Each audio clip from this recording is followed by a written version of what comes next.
Chart update 25th of July data. It's over again. We should be looking back on a contagion filled with threat from the government, but revealed to be a fraud, with criminal charges being pressed. It's not exactly like that, is it? Note to censors, we use only government data. If you have a problem with the results, speak to the government. We'd suggest checking out the chart summary, which includes the new summary tables and was our intro to the chart update, but it got rather long, so we split it into a summary and update. Here then we'll focus only on the charts after the usual world rankings. Here's the top 30, Sweden still at number 5 for countries. South America is moving up the chart, which is a bit bizarre and disturbing. The only non-agenda region to have a real issue, or maybe there is an agenda, who knows. In keeping with tradition, we start with Italy, the first badly hit European nation. Sad that it's showing clear fraud indicators, but again, it is what it is. They're indicators. Italy could be innocent, but... UK, and it keeps its position as fraud centre number 3 behind the US, New York City, and EU HQ, Belgium, though in a sense we provided the narrative making us number 1, courtesy of Ferguson. We've finally trickled down to 100 deaths a day versus 2464 normal deaths.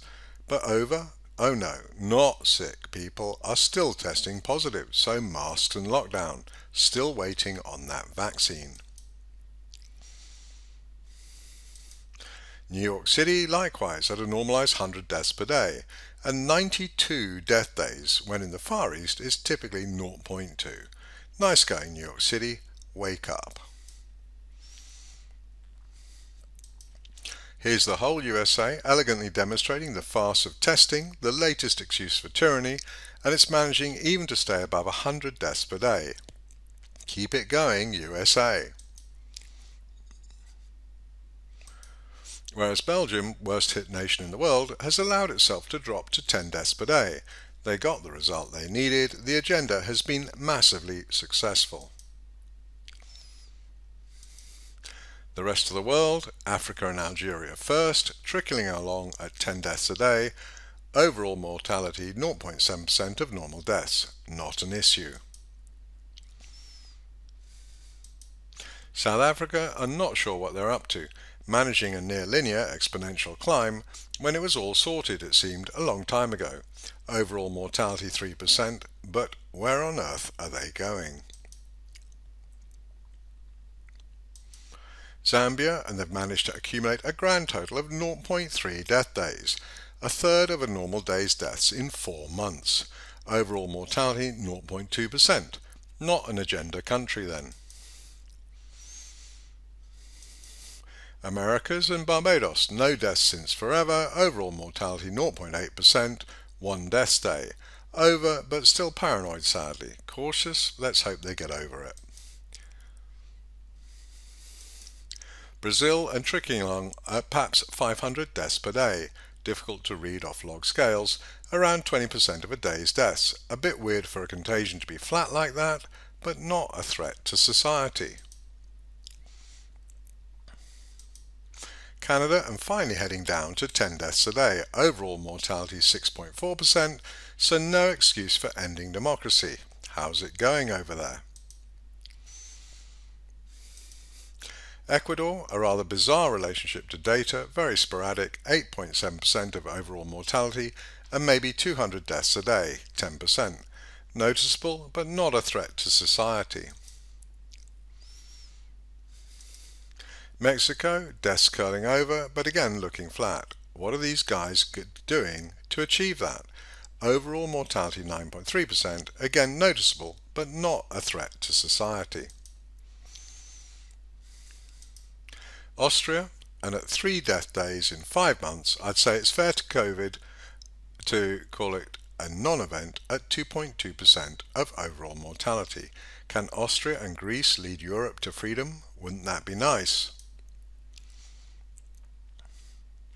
Croatia, and virus? What virus? 1% of overall mortality. There are days without deaths. Nothing to see, folks. Move along. Denmark, and again, days missing, deaths now, 2.9% of overall mortality, 4.2 death days.